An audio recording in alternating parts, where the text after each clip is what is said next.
Hello, welcome to Book Journey. The book I'm going to tell you about today is called Going Infinite. At first glance, the title sounds quite mysterious, as if it's referring to the mathematical concept of infinity. But when you look at the subtitle, things become clear. The subtitle of this book is The Rise and Fall of a New Tycoon, and as the name suggests, it tells a business story. The infinity in the title naturally corresponds to infinite wealth and infinite desire. Who is this new tycoon? How did he go infinite, and how did he fall? Don't worry, let me tell you a story first. In the winter of 2021, the founder of a New York securities exchange approached the author of this book, Michael Lewis, with a request. The exchange was planning to expand its business and wanted to acquire a portion of the shares of FTX, the third largest cryptocurrency exchange in the United States, valued at hundreds of millions of dollars. However, the background investigation provided very conflicting information. On one hand, FTX's trading volume was incredibly impressive, and it was highly sought after in the entire financial circle, with a company valuation of $32 billion. On the other hand, its founder, Sam Bankman-Fried, was a mysterious figure. This Sam, only 29 years old, was reclusive and virtually unknown in the industry. In less than 2 years, he had turned FTX into a cryptocurrency giant, a process that seemed too incredible to be true. The New York acquirer wanted to find out whether Sam was reliable or not. The question arises, why was the author of this book, Lewis, able to act as the inspector for such a significant deal? The reason is that Lewis is not only a renowned American financial writer, but also a former Wall Street bond broker, highly knowledgeable about financial transactions. He is best known for uncovering and writing about the inside stories of the financial industry, and he is not easily fooled by minor characters. Upon receiving the commission from his friend, Lewis immediately began to shadow Sam, spending more than 10 days with him. He discovered that Sam was truly an extraordinary individual. His daily life was like that of a programmer, with only a few sets of clothes and sleeping in the office every day. When he met Lewis, Sam was not intimidated at all and directly told him that his parents were both Stanford University professors, and he himself was a graduate of an Ivy League school. He had no lack of money and no material desires.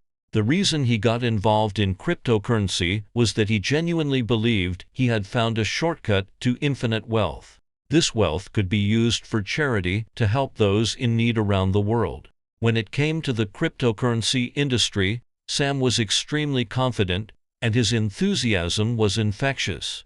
Lewis immediately called the client and said that he thought the deal was worth doing, and urged them to close it quickly. A few days later, Lewis suddenly felt something was amiss. He had come to scrutinize Sam for flaws, but after spending more than 10 days with him, he had become an advocate for Sam. Sam's self-narrative did sound impeccable. However, it seemed too fantastical to amass tens of billions of dollars in just 2 years with such rhetoric. Could there be something fishy going on? To answer these questions, Lewis decided to spend a year interviewing Sam to thoroughly understand his background and business model. Unexpectedly, before the interviews were even concluded, a major event occurred. In November 2022, Sam suddenly announced that FTX had entered bankruptcy proceedings due to an $8 billion shortfall. Investments from financial giants such as SoftBank, BlackRock, and Sequoia Capital were wiped out overnight. What's more alarming is that during the investigation of the FTX case by the U.S. federal prosecutors, it was directly characterized as one of the largest financial fraud cases in history, with a demand for a 25-year prison sentence for Sam. The entire cryptocurrency market was thrown into turmoil by this case. And Sam's journey from obscurity to making the Forbes rich list and then to bankruptcy took just 3 short years. As soon as Sam's business broke down, Lewis immediately realized that his interview records had become the first-hand material for interpreting the FTX scam. He should write this story down and let more people read it to reveal the truth and serve as a warning to the world. Therefore, in October 2023, Lewis published this book, Going Infinite. After its release, the book not only immediately shot to the top of the New York Times and New Yorker magazine's annual bestseller lists, but was also selected by Amazon as the best book of 2023. It can be said that it not only tells a thrilling business story but also reveals the potential disastrous consequences of excessive greed, vanity, and arrogance in human nature when left unchecked. Such a cautionary tale is also a valuable warning for the careers and lives of ordinary people. The author of this book, Michael Lewis, a graduate of Princeton University and the London School of Economics, is a seasoned writer who tells business stories from an insider's perspective. Since 1989, he has published 18 nonfiction works. Among them, Moneyball, The Blind Side, and The Big Short have been adapted into Hollywood films and received multiple Oscar nominations. Forbes magazine praised Lewis as the best financial storyteller in America, especially for his ability to use character stories to reveal the structural flaws in the American financial system. It is believed that his Going Infinite will also bring you a mental impact, no less than that of a Hollywood blockbuster. Next, I will introduce the main content of this book in 3 parts. First, let's see how Sam, an unknown figure, entered the financial industry and began to stand out. In the second part, I will analyze why Sam was able to quickly make a name for himself in the cryptocurrency market and how he attracted huge investments. Finally, I will summarize why Sam's FTX collapsed so quickly and what lessons the American financial world can learn from it. Before I start telling the content of this book, I want to ask you a question first. What do you think the image of a financial elite should be like in your mind? Although nothing is absolute in this world, after hearing so many stories of famous people like Buffett, Munger, and Ray Dalio, I believe that many people have a standard financier template in their minds. Generally speaking, he should be a graduate of a prestigious school and be very sensitive to numbers. He himself should also be a financial wizard, having been exposed to financial instruments such as stocks and bonds at an early age. If he had worked in a large investment bank or securities company when he was young and achieved good results, his experience would be more convincing. As his seniority grows, he will appear in various economic forums and investor summits, introducing his investment experience, wearing a 3-piece suit. He also needs to pay attention to cutting-edge technology and international politics, always keeping a close eye on new growth points and potential risks. If he can also come up with a few golden sentences from time to time, that would be even more welcome. If we measure the protagonist of this book, Sam Bankman-Fried, by this standard, he can be said to have no elite style at all. Yes, Sam is a math genius, a regular participant in high school math Olympiad camps, and later obtained a double degree in mathematics and physics from MIT. But he is a genuine social phobic, so nervous that he trembles when shaking hands with people, let alone negotiating with investors. Sam's parents are both Stanford professors. He grew up in a $3 million mansion, attended an elite high school with a tuition fee of $60,000, never worried about money, and had no interest in investment. Since his teens, his greatest hobby has been playing computer games, and when he gets excited, he can go without eating or resting for more than 10 hours. Usually, Sam's image is always slovenly. He only has 2 t-shirts, often doesn't wash his hair, and walks in and out of the campus with greasy curly hair. It seems that he is more suitable to be a scientist rather than an investment elite. So how did such a weirdo enter the financial circle? The author of this book, Lewis, believes that Sam was influenced by a kind of ideology and a kind of trend. A kind of ideology refers to effective altruism. As mentioned earlier, Sam grew up in an elite family, made friends with university professors and social celebrities, and had a high talent for mathematics. Such experiences made him look down on his peers, thinking they were all naive. Sam believed that he was born to change the world, and that only people as excellent as him could bear this heavy responsibility. Coincidentally, when he was a sophomore in 2011, he was introduced to a new philosophical school through a blog, that is, Effective Altruism. The founders of this school are several philosophers from the University of Oxford in the UK, who advocate such an idea. There is a universal inequality in the world that needs to be changed. But simply doing charity work is not effective enough. If a person is good at scientific research or investment, but becomes a charity volunteer, then he has wasted his talent and potential income. Each person should do what can generate the greatest economic benefit and then donate the accumulated wealth to charity, so as to achieve effective altruism. Dustin Moskovitz, the co-founder of Facebook, is a famous effective altruist.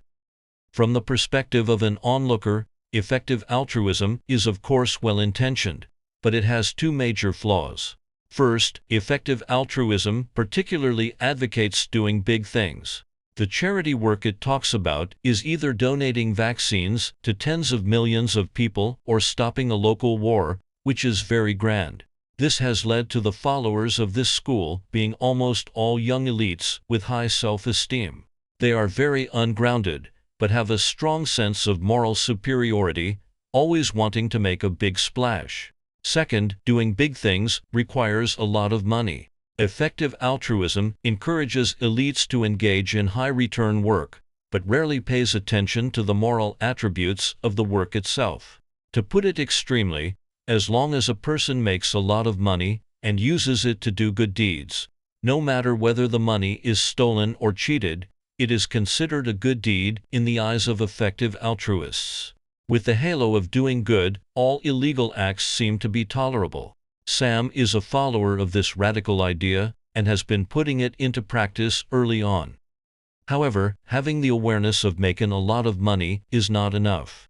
There must also be an opportunity. This leads us to the trend summarized by the author Lewis. Entering the second decade of the 21st century, the science majors of top American universities no longer encouraged students to engage in basic scientific research. The majority of outstanding students went to Wall Street.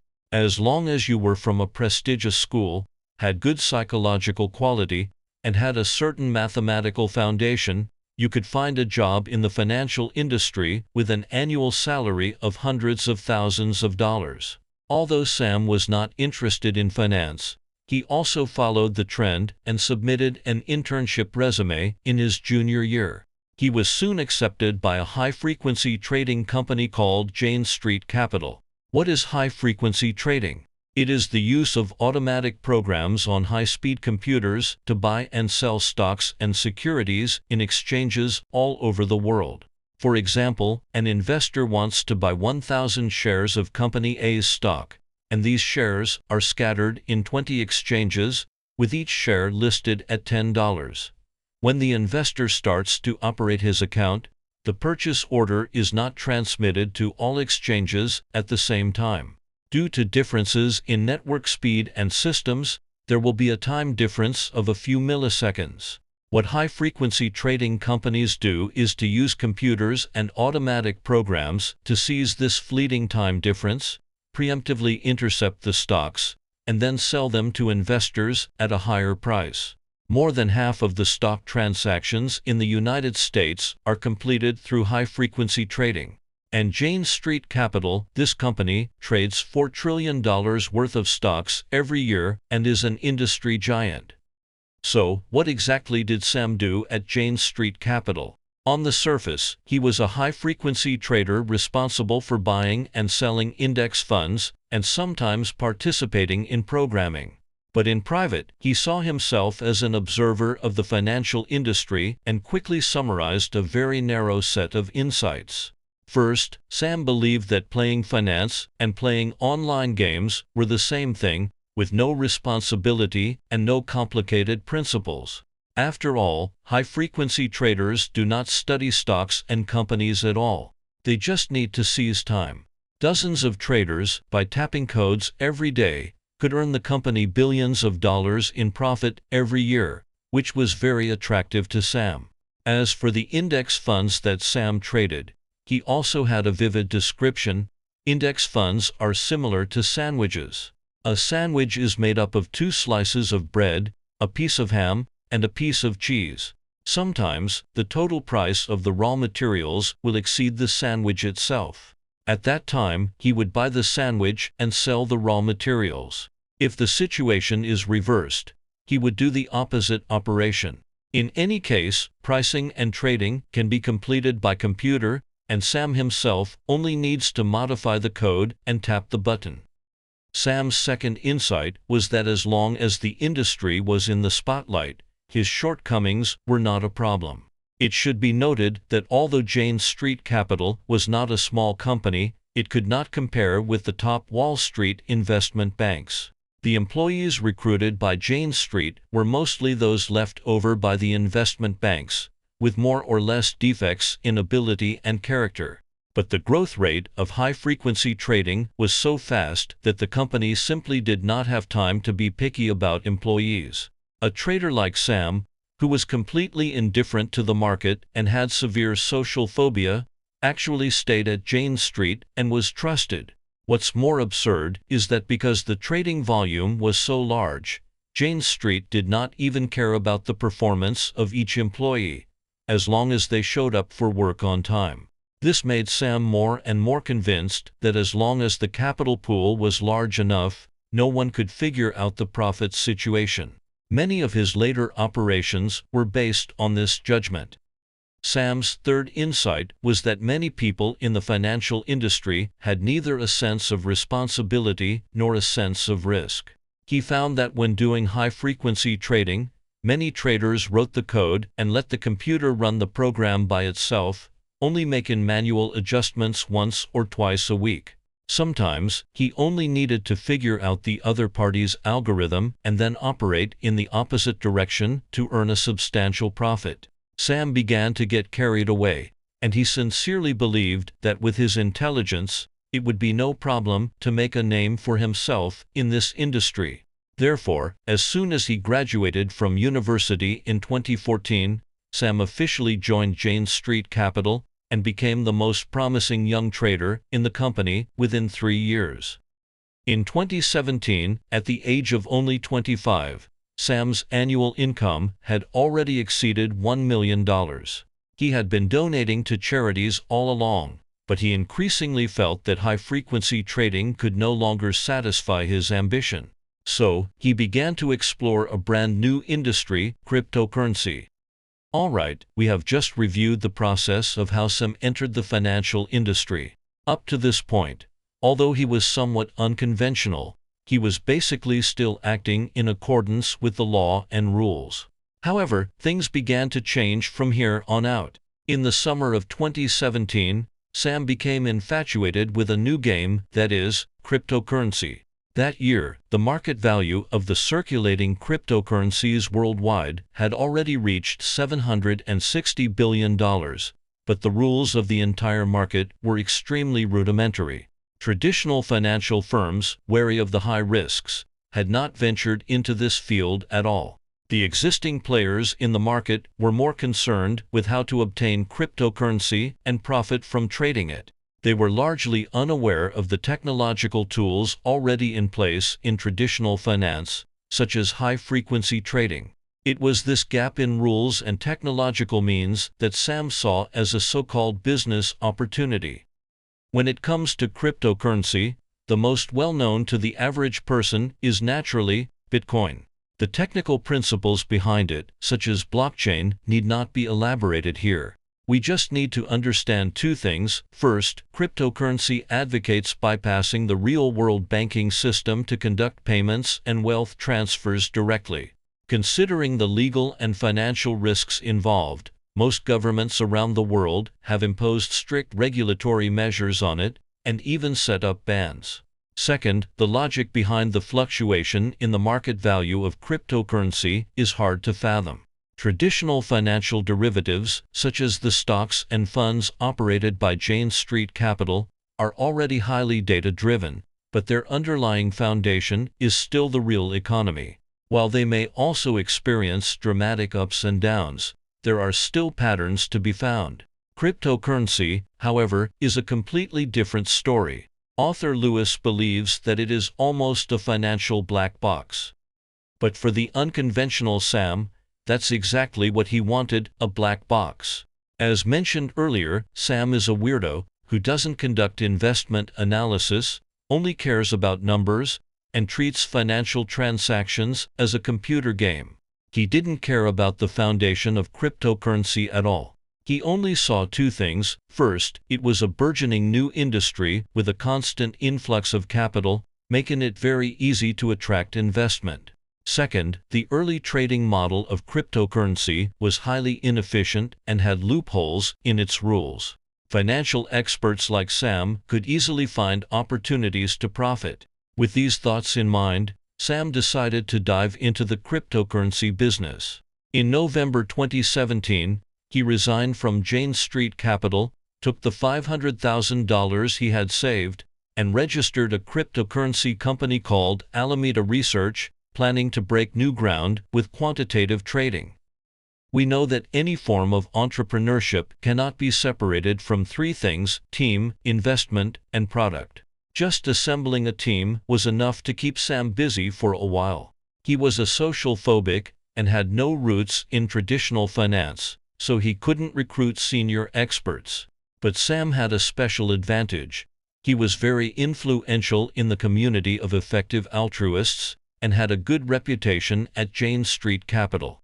This allowed him to attract the attention of a small group of young people who graduated from prestigious schools and were eager to do big things.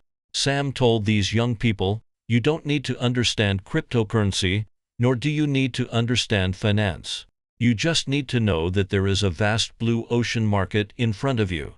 If we can control 5% of the global cryptocurrency market's trading volume, we can make a profit of more than $300 million a year. If we donate this money to charity to help more people, wouldn't that be a big thing?"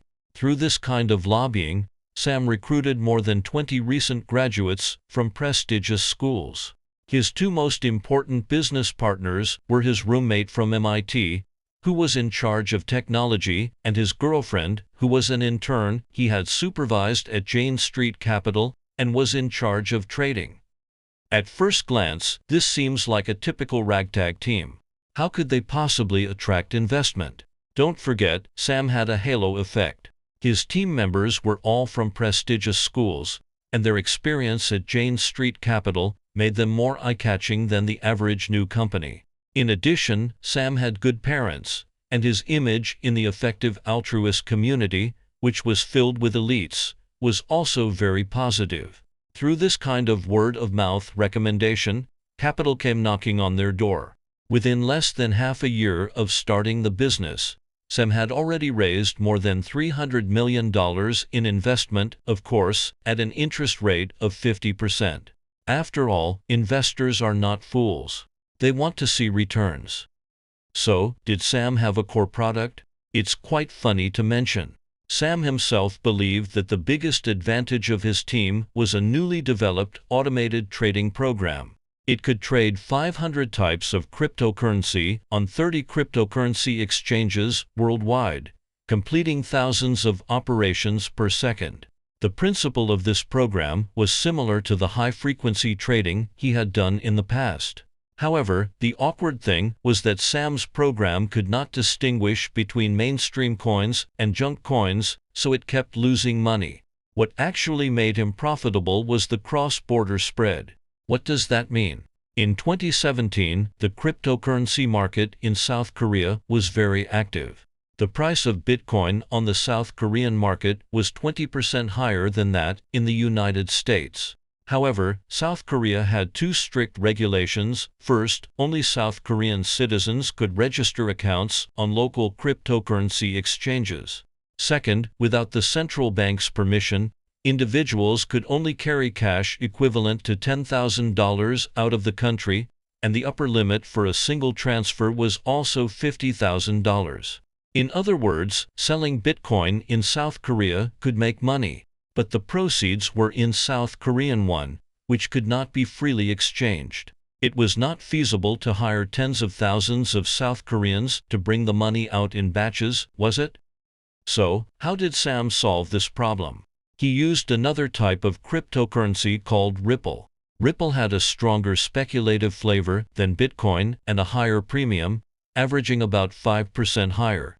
Sam's operation was to use an automated program to sell Ripple in South Korea, use the one obtained to buy Bitcoin, and then deposit the Bitcoin onto the blockchain in the United States. Subsequently, he sold the Bitcoin in the United States, recovered the dollars, and used the dollars to buy an equivalent amount of Ripple, which was then deposited back onto the blockchain in South Korea. After all this, nothing changed, but the 5% spread was pocketed by Sam's company. The entire transaction was completed on electronic accounts and blockchain, and it only took 30 seconds to flip once. Almost all of Sam's company's profits in the first 2 years came from this kind of cross-border trading, and he thus became well known in the cryptocurrency industry. By now, you must have realized that Sam's business model simply does not hold up to scrutiny. Suppose Ripple suddenly collapsed, or the South Korean market lost interest in Bitcoin. In that case, Sam's profits would no longer be secure. Moreover, Sam was far from a competent manager. In the spring of 2018, there was such an absurd incident. Sam deposited $4 million worth of Ripple from the United States back to a South Korean exchange. However, the exchange in South Korea used incompatible code. The exchange only saw a bunch of Ripple appear in the account, but had no idea who the holder was. It took Sam a full 2 months to retrieve this pile of Ripple. In the traditional securities market, such a mistake could have ruined one's reputation. But in the Wild West of the cryptocurrency industry, no one pursued the matter, and it just slipped by. Of course, Sam was not without a sense of crisis. But his approach was not to find a sustainable profit model, but to expand the capital pool and pass the risk on to more investors. In 2019, Sam announced with great fanfare that he had founded a new cryptocurrency exchange called FTX, which could trade all kinds of cryptocurrency on the market, and also issued an independent token. The author of this book, Lewis, believes that this move had 2 motives. First, in the new exchange, Sam was both a trader and the custodian of the platform, with his power completely unsupervised. In the traditional securities industry, stockbrokers cannot steal money from investors' accounts. But FTX was different. The investors' money on this platform became colorful tokens, the value of which was constantly fluctuating, and most people could not understand it. In other words, if Sam moved the investors' money and forged some data to pretend that he was still trading, no one would be able to see through it in the short term. In addition, Sam also used the new platform to bring traditional financial capital into the game. During FTX's Series B investment, it raised $900 million from SoftBank, Sequoia Capital, and other giants. These traditional investors, on the one hand, were eager to get into the new cryptocurrency industry, and on the other hand, they had no experience in trading themselves, so they had to find a trustworthy person to act as an agent. With his halo and past experience, Sam became the perfect custodian of funds. The backing of these giants, in turn, made him seem even more credible. Thus, an astonishing wealth legend unfolded in just over 2 years. As trading volume soared, FTX's valuation reached $32 billion in the fall of 2022, with annual revenue exceeding $1 billion. As the largest shareholder of the company, Sam's personal wealth also exceeded $15 billion, ranking 41st on the Forbes list of American billionaires. Now, he became the king of cryptocurrency, the next Buffett, and a mentor for the youth. The Davos Economic Forum specifically invited him to take the stage, and both major American political parties began to accept his donations. Among Americans under 30, Sam was the wealthiest and most sought after. Alright, we have just reviewed the rise of Sam as a cryptocurrency giant. Hearing this, you might ask, didn't Sam always advocate effective altruism? So, did he do a lot of charity work after becoming extremely wealthy? The author Lewis believes that the answer to this question is very complex. Take 2018 as an example. Sam's company made a profit of $30 million that year, half of which was returned to investors as dividends. The remaining money had $5 million spent on the company's daily expenses, $5 million paid as compensation to departing employees, and $3.5 million paid in taxes. Only $1.5 million was actually donated to charity. In other words, the money Sam spent on effective altruism accounted for only 5% of the company's profit. Although this is not a small amount, it is not proportional to Sam's desires and his various high-profile statements. After becoming a billionaire, Sam donated a total of $160 million to various charities, which is, of course, a significant sum. However, compared to his personal expenses, you can tell whether effective altruism is truly sincere. After becoming extremely wealthy, Sam spent $32 million on a big house for his parents and $35 million on a villa in the Caribbean nation of the Bahamas for the company's management. Every year, he alone spent $15 million on chartering private planes. At this point, the so-called effective altruism had become a facade. It became part of the personal halo that Sam created for himself.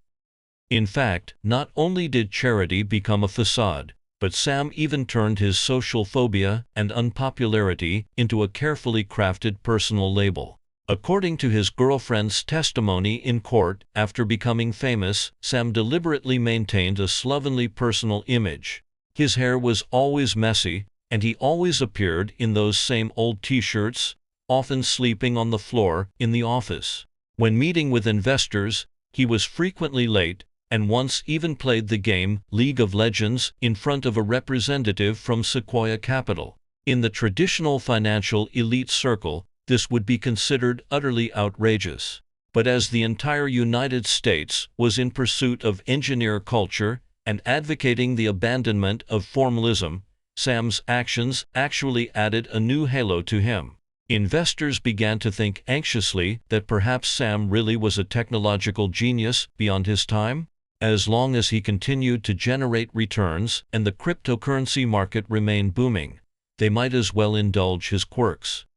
The problem was that Sam's ability to create wealth was the least reliable. The author Lewis pointed out incisively that the over-inflated cryptocurrency market had no bottom support at all. Its essence was that of a financial intermediary, and it was an intermediary for a group of highly homogeneous speculators, making it extremely unstable.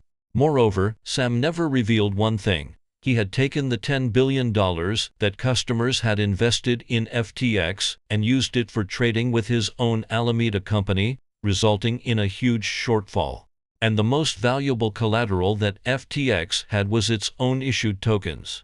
If these tokens were sold off, the company would immediately become insolvent. The facts indeed proved this. In November 2022, due to a bank run by panicked investors, FTX declared bankruptcy. At that time, its market value still stood at $16 billion, but only on paper. Although creditors subsequently recovered some of the funds, the actual losses were still extremely alarming. In March 2024, the U.S. court sentenced Sam to 25 years in prison on 7 counts, including fraud and money laundering. It had been less than 10 years since he graduated from university. Alright, that's the introduction to the main content of Going Infinite. At the beginning of the book, the author Lewis quotes a statement from the German mathematician Hilbert: "Infinity does not exist in reality. No experience, observation, or knowledge can make it real." Sam's story is a process of chasing infinity, only to end in defeat. This young man had infinite desires and claimed to be fighting for a noble goal. He plunged into a disorderly expanding field of fame and fortune, experiencing a meteoric rise and sudden wealth in a dramatic 3 years, only to end up zeroing out in the end. For us ordinary people, besides seeing the terrible consequences of greed and vanity from this contemporary Gatsby's story, we also need to remind ourselves, what is it that I truly need and am capable of managing?